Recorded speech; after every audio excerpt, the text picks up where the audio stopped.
Oh,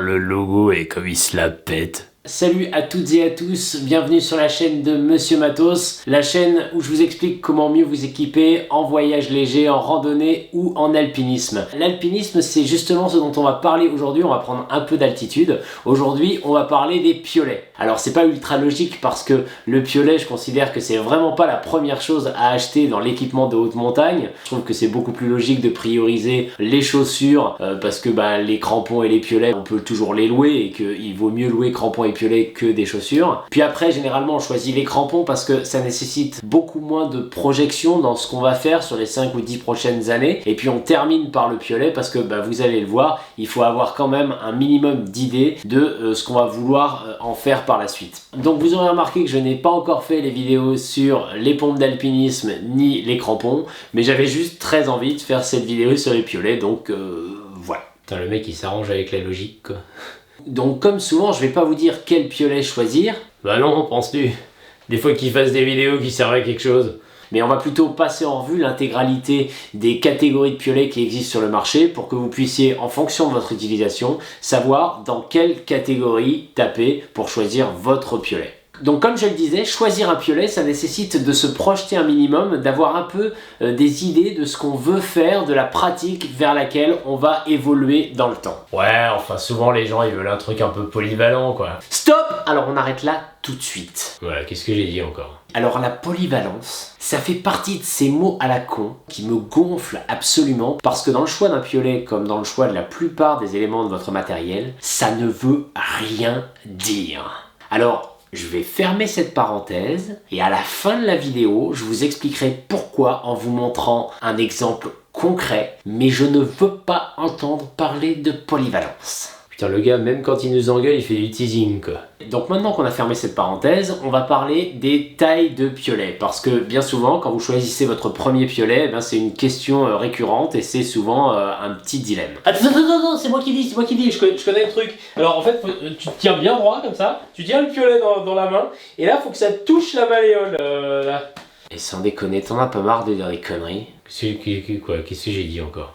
Bon, alors avec ça aussi, il faut arrêter, parce que c'est le truc qui fait que 9 fois sur 10, les gens se plantent en choisissant la taille de leur premier piolet, et qu'on retrouve des wagons de piolets trop grands sur le bon coin. Donc la taille du piolet, elle se choisit plus encore que par la taille de l'utilisateur, par l'utilisation. Et si vous utilisez cette technique pourrie de la malléole, allez, de toute façon, dès que c'est moi, c'est jamais bien. Et vous allez vous retrouver avec un piolet dont la taille sera particulièrement adaptée pour du terrain plat, c'est-à-dire un terrain où il est beaucoup plus confortable de marcher avec ses bâtons. Et ça va vous faire un encaistre absolument énorme. Alors, anoxémie, anoxique, enquêtière ville. Non, encaistre, je l'ai pas. Qui, au-delà d'être ridicule sur votre sac à dos, va devenir vraiment handicapant dès que vous allez attaquer les pentes à peine plus raides. Donc un piolet très long, quand je dis très long, c'est 70 cm, c'est déjà énorme. Ça peut s'entendre sur un piolet vraiment basique de randonnée pour quelqu'un de très grand. Mais globalement, si votre but à terme, c'est de faire un petit peu d'alpinisme, même facile, si vous prenez un piolet de plus de 60 cm, on a de très grandes chances de le retrouver après votre deuxième sortie sur le bon coin. Et je vais même ajouter qu'un piolet d'un même modèle pourra vous permettre de faire des choses plus techniques si vous le prenez plus court. Donc voilà, ça c'était pour la taille, et maintenant on va rentrer dans le vif du sujet, et on va passer en revue toutes les catégories de piolets qui existent, en allant du moins technique au plus technique. Donc on va commencer par les piolets de randonnée. Putain, c'est génial son truc, et moi aussi je veux quoi.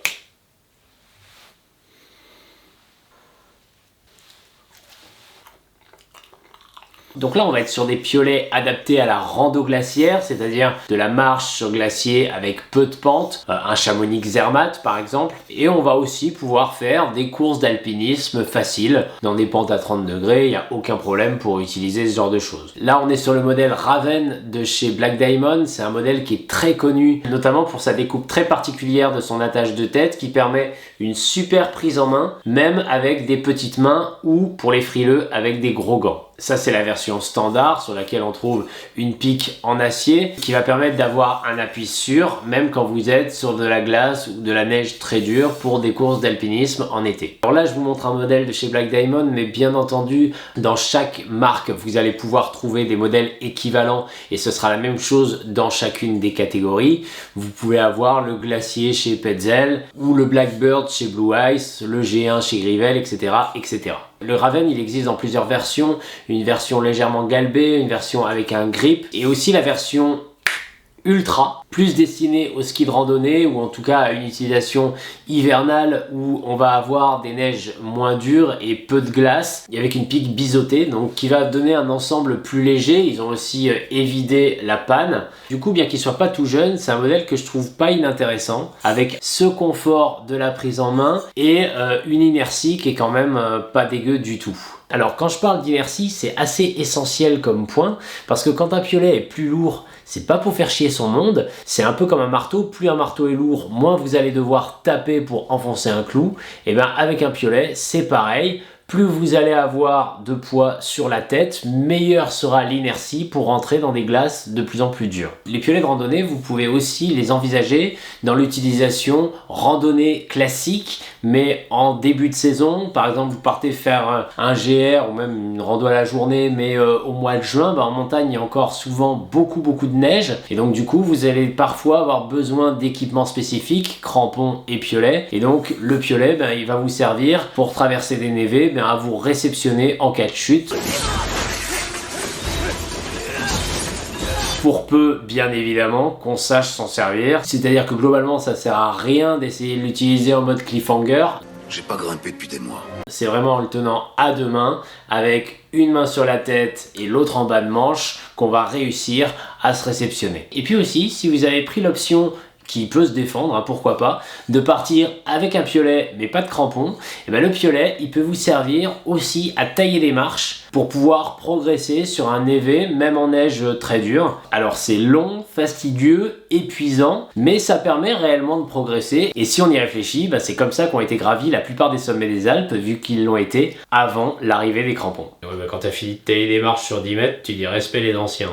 Et pour faire ça, il vous faut un piolet pas trop court, avec une vraie panne en acier et un peu d'inertie. Par contre, ce qui est sûr, c'est que dans cette utilisation-là, où l'utilisation du piolet va être finalement assez anecdotique, on va souvent préférer un piolet plus léger, même si bien entendu on n'aura pas la même inertie, que si vous devez tailler des marches, ça va être un peu compliqué, mais d'un autre côté, avec un poids aussi réduit que ça, et au moins vous n'hésitez pas à le mettre sur le sac à dos quand vous partez. Donc là j'ai pris un modèle volontairement extrêmement léger, on est sur quelque chose de très radical, le Corsa de chez Camp, un modèle tout en alu qui pèse à peine 200 grammes, c'est ce qui se fait de plus léger et comme je le disais, on n'hésite vraiment pas à le mettre sur le sac à dos. Après lui, là où il va être surtout intéressant, c'est en usage hivernal, là où on va rencontrer souvent de la neige un peu poudreuse, pas forcément de la neige dure ou de la glace. Et dans ces conditions, sa pique biseautée et sa faible inertie seront moins un désavantage. Pour l'usage randonnée estivale avec passage de névé, on peut prendre un modèle très léger, mais c'est toujours mieux d'avoir une tête en acier.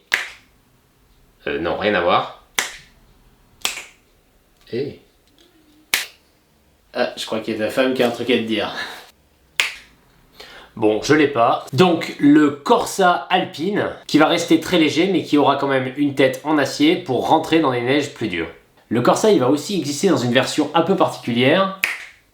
Ah ça fait plaisir quand ça marche. La version Nanotech. Donc là, ils ont gardé exactement les mêmes propriétés que le Corsa classique tout en alu, sauf qu'ils sont venus rifter une pique et une pointe de lame en acier, ce qui va lui donner à la fois plus de résistance et un meilleur ancrage dans des neiges plus dures. Ah oui, c'est pas juste, il y en a un rouge, il y en a un vert quoi.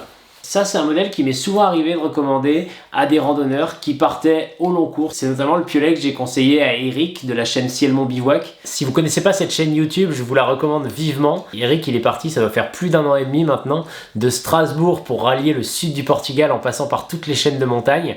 Ouais, puis résultat, c'est le seul con qui s'est retrouvé confiné dans sa tente, quoi. Et c'est un projet qui est assez magique. Je vous encourage vivement à aller voir ses vidéos et surtout à le suivre tout au long de son parcours. Et donc c'est ce piolet que vous retrouverez dans son épisode 11, je lui avais conseillé pour traverser la Galice en hivernal. C'est l'épisode 16, la Galice. Et pour ceux que ça intéresse, vous trouverez en description de la vidéo un lien vers la chaîne Ciel Mon Bivouac. Donc je le redis, ces piolets légers, ils ont quand même leurs limites techniques, et même pour de la simple rando glaciaire, c'est quand même bien d'avoir une vraie lame en acier, un peu d'inertie, une pique en acier également, parce que si vous êtes un peu en fin de saison, et la fin de saison malheureusement avec le réchauffement climatique elle arrive de plus en plus vite, mais si vous devez enrayer une chute en crevasse sur de la glace, il vous faudra un piolet robuste avec une vraie tête en acier. Au-dessus des piolets de rando, on va basculer dans la catégorie des piolets classique technique. Donc on est sur des piolets qui conservent une lame classique par rapport aux lames bananes qu'on verra plus tard, mais très souvent des lames mieux travaillées avec une meilleure pénétration en glace, des piolets qui vont aussi avoir une meilleure inertie et un léger galbe qui va permettre, lorsque le piolet est à la verticale, d'avoir la lame plus proche de la glace et donc d'ancrer plus rapidement. Ce galbe, il va aussi être utile en ancrage quand vous passez au-dessus d'un ressaut par exemple pour un rétablissement. On est sur une catégorie de piolets qui couvre une palette d'utilisation assez large. Je vais pas parler de polyvalence parce que je vais me faire engueuler encore. C'est pour ça que ça va être le type de piolet qu'on va retrouver beaucoup chez les guides. Il a eu un rototo là.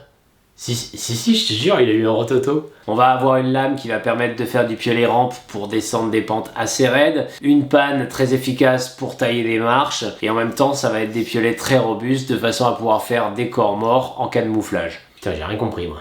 Alors pour les débutants, pour tous les termes techniques que j'utilise, je vous mettrai un petit glossaire dans la description de la vidéo pour vous expliquer un peu tous les termes techniques.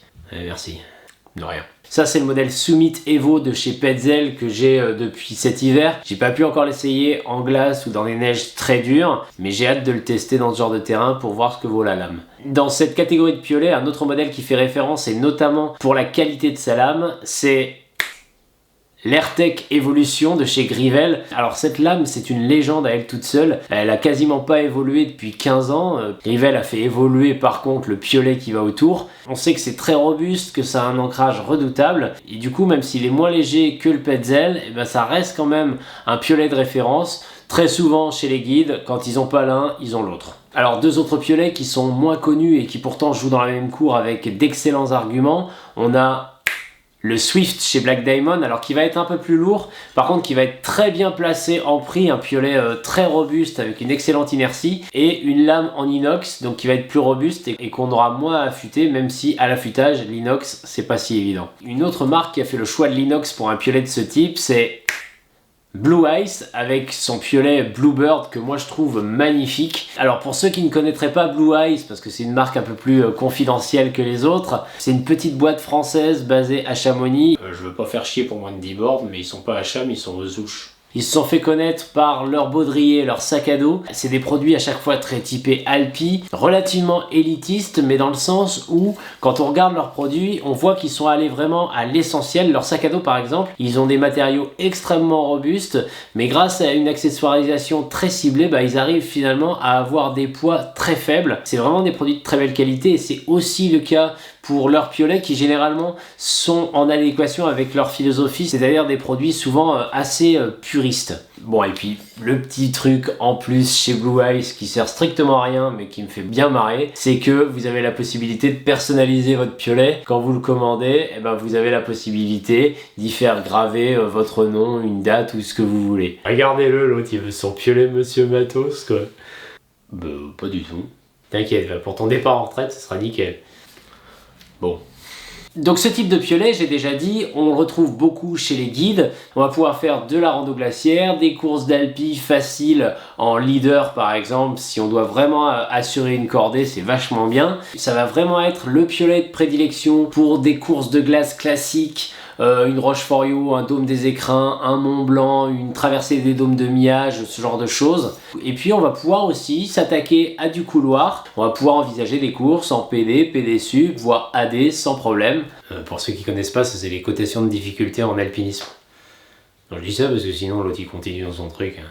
Et on va même pouvoir prendre un deuxième piolet pour faire une paire, pour être à l'aise dans des pentes à 45 degrés, 50, voire même un peu plus. Et alors là, pour le coup, ça va vraiment être la catégorie où la technicité va évoluer selon le choix de la taille que vous faites. Par exemple, le Summit Evo, il existe en 66 cm. Personnellement, je vois même pas à quoi ça sert parce que je trouve ça dommage d'avoir un piolet de cette technicité si c'est pour le prendre aussi long et d'avoir un truc qui va être finalement aussi handicapant dès que vous allez attaquer des pentes un peu raides. Un encaistre, donc. Encore au-dessus, on va basculer sur une catégorie que je vais appeler les piolets traction légers. Qu'est-ce que c'est que cette merde ?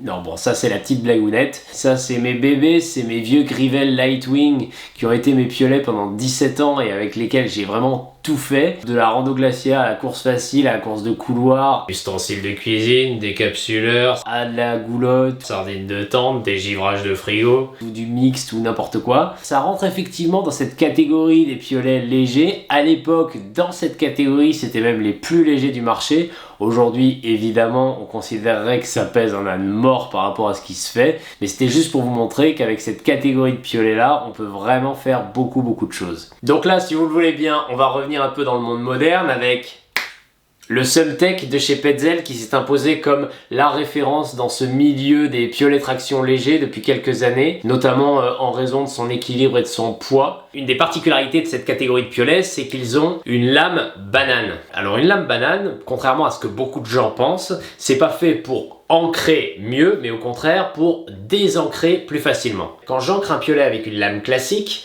très logiquement, après, je vais monter et je vais me trouver au-dessus de mon piolet. Et pour désancrer, la lame va se retrouver en opposition à la glace. Donc je vais être obligé de redescendre un peu mon corps et de faire ce mouvement pour pouvoir désancrer mon piolet. Avec une lame banane, une fois que j'ai ancré, le désancrage suit beaucoup plus facilement le mouvement naturel de la grimpe. C'est aussi une catégorie de piolets qui va souvent fonctionner par paire et donc du coup vous allez pouvoir trouver des versions panne pour tailler des marches, faire un corps mort ou nettoyer la glace avant de brocher, ou une version marteau de façon à pouvoir planter des pitons. Alors très souvent, les gens ont du mal à choisir entre ces deux catégories de piolets. Globalement, je considère que si vous restez sur des courses d'alpi classiques en F, PD, PD sup et que de temps en temps vous faites un peu de AD, vous pouvez rester sur ce type de piolet, surtout si vous visez essentiellement des courses où on a besoin que d'une seule pioche, ce qui vous empêchera pas, dans un second temps, et si vous êtes amené à faire du plus raide, d'en prendre une deuxième.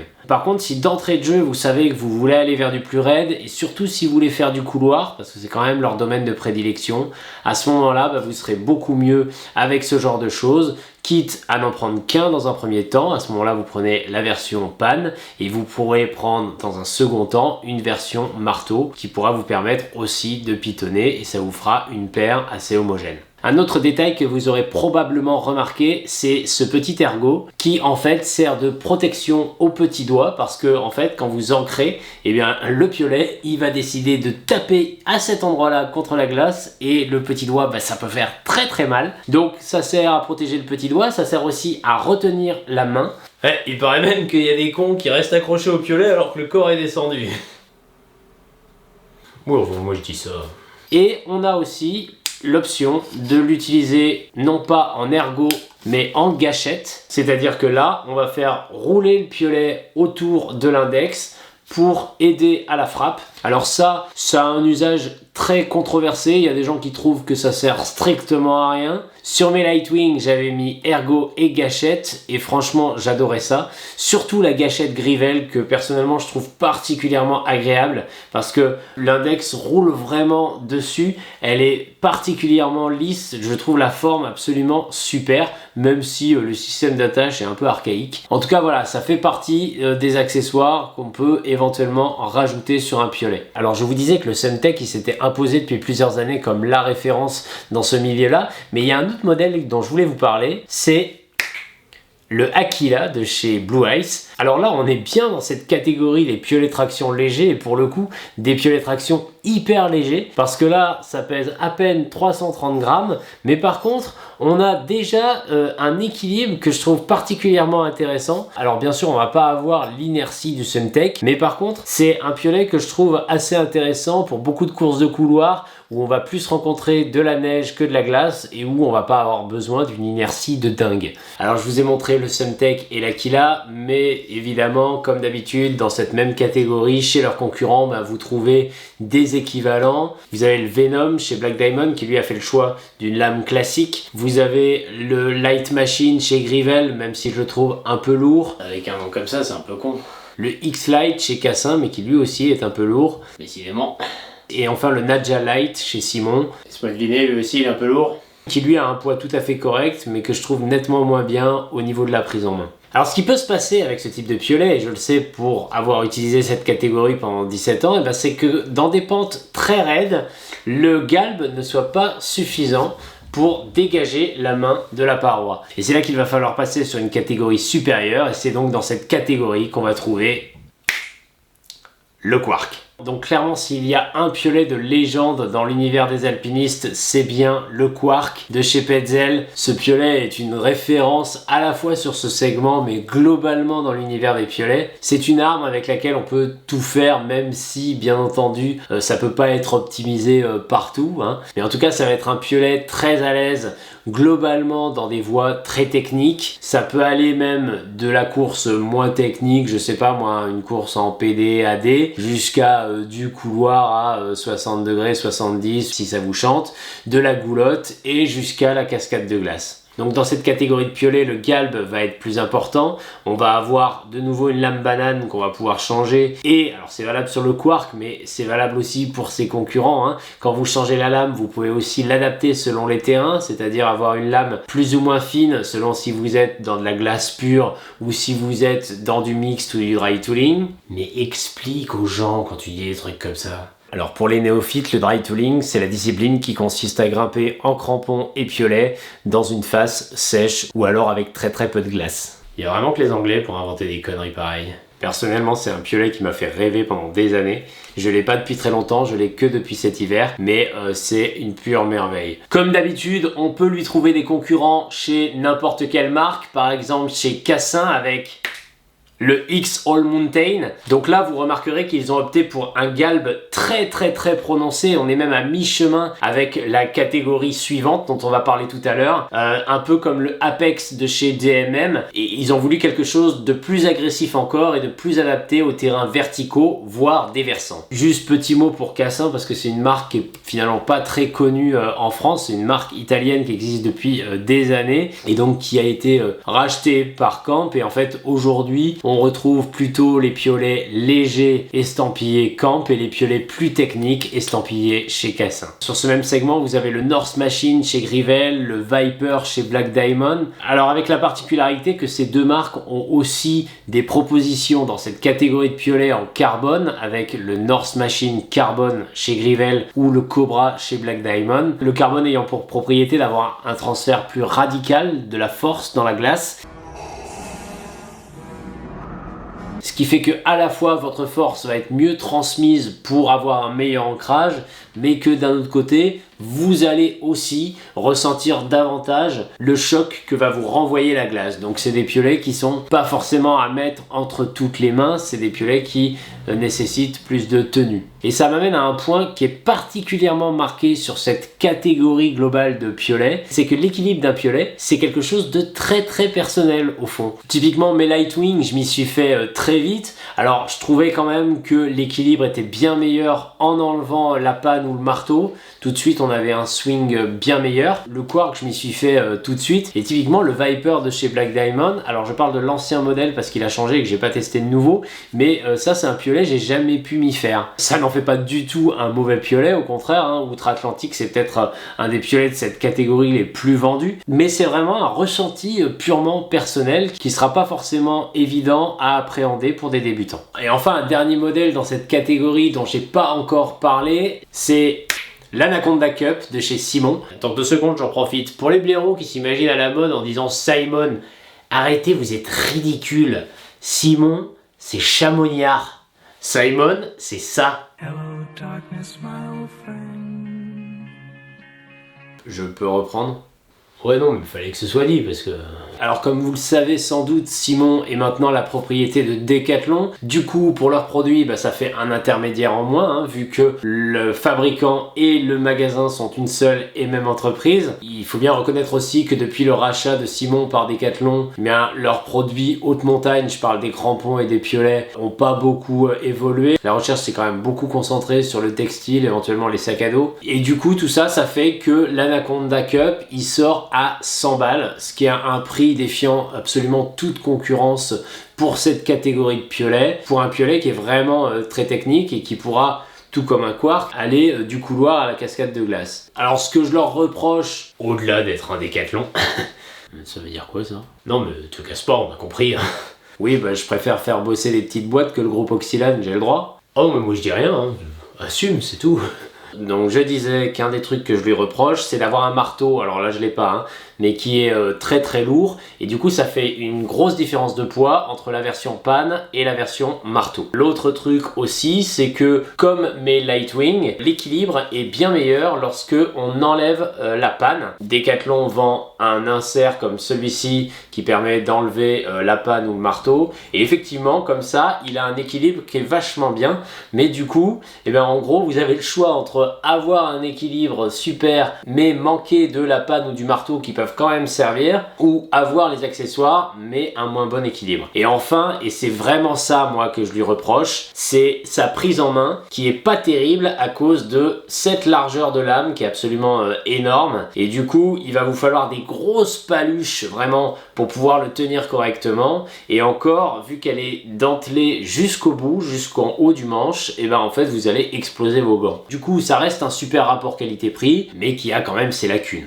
Donc je disais que ce type de piolet était utilisable en cascade de glace, mais que ce n'était pas de vrais piolets de cascade, parce que en cascade de glace, on utilise ça. Ouh, ça fait peur ça. Donc vous voyez, on a un manche déporté qui permet d'avoir une prise en main plus éloignée de la paroi, ce qu'on appelle un dégagement. Et ça, quand vous êtes vraiment dans des parois verticales, ça fait vraiment une différence énorme. Donc là, il s'agit du modèle Reactor de chez Black Diamond. Alors, Black Day, ils sont pas énormément distribués en France au niveau des piolets par rapport à Petzl, mais outre-Atlantique, c'est la marque de référence. En France, l'un des modèles qu'on va trouver énormément dans cette catégorie, c'est le Nomic de chez Petzl, mais en description de la vidéo, je vous donnerai plein d'autres exemples. Et pour du terrain encore plus vertical, voire déversant, et pour du dry tooling, on va utiliser des piolets ayant un galbe beaucoup plus accentué encore, comme le Ergonomic chez Petzl ou le Monster chez Grivel. Une dernière catégorie de piolets dont j'ai pas encore parlé, ce sont les piolets troisième main. À l'origine, les piolets troisième main sont des piolets très courts, d'une quarantaine de centimètres, pensés pour les expéditions en cas de perte de piolet. Il y a une paire d'années, Petzl a lancé son Gully qui a fait un carton monstrueux, un piolet de 43 cm, ultra léger, 280 grammes avec un léger galbe et une lame banane, et les gens se sont dit YOLO, on peut tout faire avec. Donc effectivement, on s'est rendu compte de la polyvalence de ces petits engins, et moi-même j'ai la version de chez Simon, le Fox Carving. Oh putain, il a du Simon. Ouh, ouh. Et c'est vrai que ce petit piolet, il me sert pas mal. Je m'en sers beaucoup par exemple quand je suis pas certain d'avoir l'utilité d'un deuxième piolet. Plutôt que de prendre deux vrais piolets traction, je prends un piolet techniquement sérieux et puis mon petit Fox en secours. Les Gully et autres Ghost de chez Grivel, ils sont beaucoup utilisés aujourd'hui en couloir où on va plutôt rencontrer de la neige que de la glace. Et leur lame, finalement assez technique, permet de bricoler même dans des tronçons un peu raides, un peu techniques. Dérivé du Gully, Petzl a sorti le modèle Ride, un modèle encore plus léger avec une lame évidée, destinée avant tout au ski de rando, des conditions dans lesquelles on rencontre peu de glace mais surtout de la neige et où le poids est fondamental. Le problème de ce piolet, c'est qu'il est très, et je dirais même trop détourné dans son usage et surtout acheté par des randonneurs qui se disent chouette, un piolet de 250 grammes qui va me permettre un passage de névé au cas où, et ces gens-là n'ont pas la conscience du danger qu'ils encourent à partir sur un tel piolet. Moi le premier, si je pars en rando de début de saison et que j'ai des névés à traverser, je vais prendre mon Fox parce que déjà je n'ai pas de piolet de rando et puis parce que j'ai 20 ans d'alpinisme derrière moi et que je sais tenir un piolet. Or je l'ai dit, ces piolets troisième main font 43 cm, il est donc impossible de s'en servir de canne. Et donc, si vous n'êtes pas alpiniste, si vous n'avez pas l'habitude de vous servir d'un piolet, et c'est le cas pour la grande majorité des randonneurs, eh bien vous allez moins bien le tenir et vous allez sans doute être plus long à vous mettre en position de ramasse. Peut-être que vous allez être enquiquiné aussi parce que vous allez avoir un bâton dans une main, le piolet dans l'autre, que vous allez peut-être même hésiter avant de jeter votre bâton pour avoir les deux mains sur le piolet.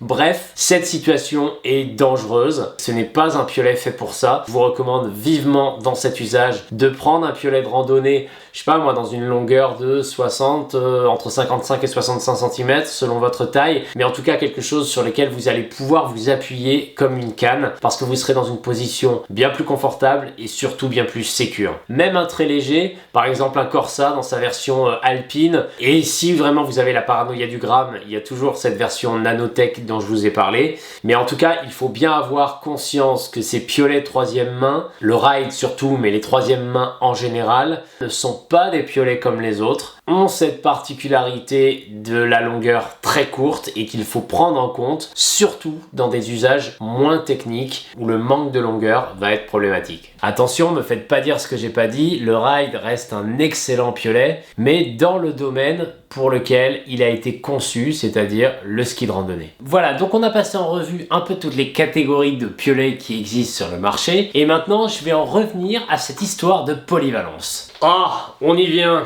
Je vais vous poser une simple question. Entre un Sumitevo qui va aller de la rando glaciaire aux courses de couloir en mettant en PD, AD à 45-50 degrés, ou un Quarq qui va aller des courses en PD 40-45 degrés jusqu'à la cascade de glace, lequel est le plus polyvalent ? Voilà, c'est pour ça qu'un piolet polyvalent et la polyvalence globalement, ça ne veut rien dire. Ouais, c'est un peu comme la laine polaire, quoi. Ce dont on peut parler, c'est de plage d'utilisation. Et effectivement, un produit, que ce soit un piolet ou autre chose, il a une plage d'utilisation. Alors par rapport à cette plage d'utilisation, moi ce que j'ai fait, c'est que dans la description de la vidéo, je vous ai mis un lien vers un petit fichier où pour chaque catégorie de piolet, je vous ai donné la plage d'utilisation avec les domaines dans lesquels il va être très bon et d'autres dans lesquels il va être utilisable sans être optimisé. Putain, il a bossé, hein.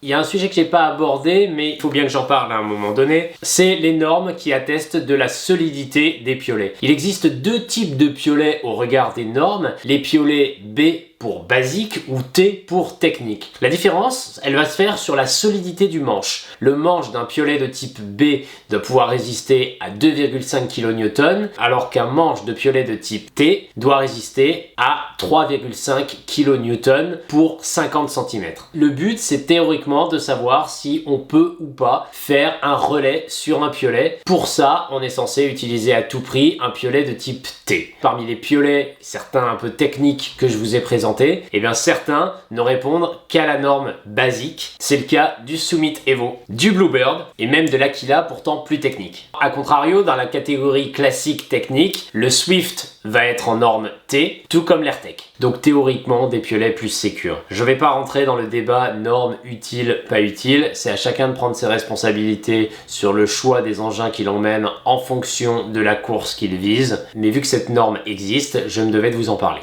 Une question que certains d'entre vous vont sans doute me poser, c'est l'utilité ou non d'avoir une dragonne sur son piolet pour ne pas le perdre. Alors très franchement, je trouve qu'une dragonne c'est pas pratique pour deux ronds, dans la mesure où quand vous n'avez qu'un seul piolet et que vous montez en zigzag, votre piolet il doit toujours être sur la main amont et donc vous allez être obligé de changer de main à chaque fois que vous allez tourner. Et du coup, quand dans une cordée, vous en avez un qui a une dragonne, et ben il casse les couilles à tout le monde parce qu'à chaque virage, il faut qu'il enlève sa dragonne, qu'il change de main et qu'il remette sa dragonne. Putain, Michel, tu fais chier tout le monde avec ta dragonne là. Au-delà de ça, si vous avez deux piolets et une dragonne dans chaque main, si jamais vous chutez, vous ne pourrez pas lâcher un des piolets pour tenir votre piolet à deux mains et vous réceptionner correctement. Du coup, si vous n'êtes pas sûr de vous, si vous craignez vraiment de perdre votre piolet, à ce moment-là, je vous recommande plutôt l'utilisation d'une leash qui va permettre de mousquetonner la tête du piolet et d'être sûr de ne pas le perdre. Ces leashes, en règle générale, elles sont élastiques et dans les tronçons verticaux, vous pouvez clipper la pique plutôt que la tête.